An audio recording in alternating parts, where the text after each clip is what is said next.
magandang umaga po sa inyo lahat mga kapatid. Ito po muli ang inyong lingkod na si Pastor Rene Reyes ng Charismatic Cathedral Christ Life Christian Fellowship na nag-aanyaya sa inyo na samahan niyo po ako muli sa pang-umagang pagbubulay-bulay ng makapangyarihang salita ng Diyos. Praise God. Ang ating po pagbubulay-bulayan ay ang Roma Kabanatang 5, Talatang 5. Ganito po sinasabi, sapagkat ang pag-ibig ng Diyos ay ibinuhos sa ating mga puso sa pamamagitan ng Espiritu Santo na ibinigay sa atin. Ang pamagat po ng ating pagbubulay-bulayan ay paano iibig. Maraming tinig sa buong sanlibutan ang sumisigaw. Pag-ibig ang katugunan. Pag-ibig ang lunas sa mga digmaan at alitan. Pag-ibig ang lunas sa kalungkutan ng tao. Yan ang lunas sa di pagkakasundo ng mga mag-asawa at sa mga pagkakawatak-watak ng tahanan.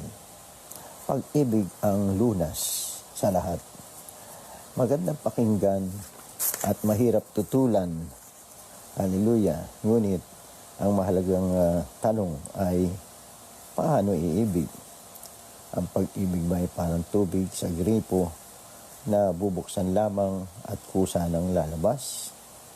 Si George Bernard Shaw ay isang kilalang manunulat at nakita niya ang suliraning iyan nang isulat niya ito.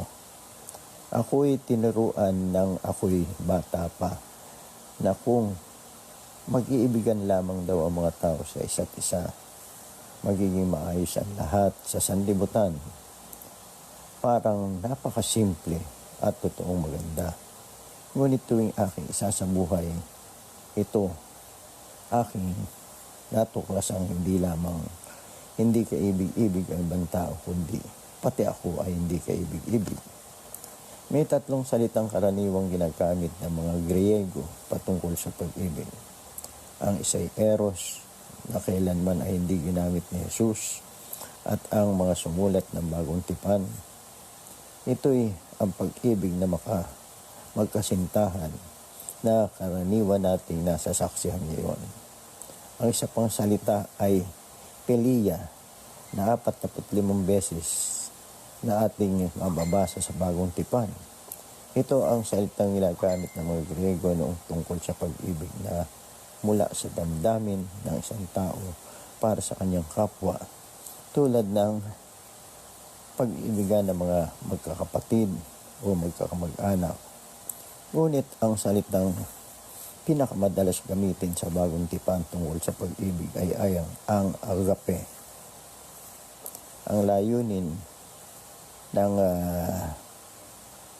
sumulat ng Bagong Tipan ay ilarawan ang isang natatangi at mataas na uri ng pag-ibig na hindi kilala ng tao. Ito ang salitang kanilang pinili at binigyan ng natatanging kahulugan. Naglalarawan ng pag-ibig ng Diyos para sa taong walang katangian upang ibigin. Higit sa lahat, ito'y isang uri ng pag-ibig na hindi nagmumula sa damdamin, kundi sa isipan at loobin at nagpapasyang umibig malayo man ang damdamin.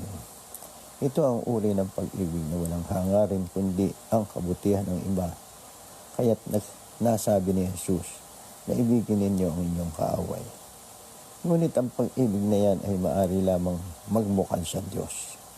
Itinuturo rin ng Biblia na kung ang isang tao ay pasasakop sa Diyos, siya man ay maaring mapuno ng gayong uring pag-ibig. Kaya't sumulat si Apostol Pablo, pagkat ibinuhos ng Diyos sa ating puso ang kanyang pag-ibig sa pamamagitan ng Espiritu Santong pinagkaloob niya sa atin. Roma, Kabanatang 5, Talatang 5. Paano iibig? Tinuturo ng Biblia na bawat isang tatanggap o magtitiwala kay Kristo ay magiging anak ng Diyos at magsisimulang manirahan ang Espiritu ng Diyos sa kanyang buhay. Kaya't siya'y nagkakaroon ng kapangyarihang umibig kahit na hindi ka ibig-ibig.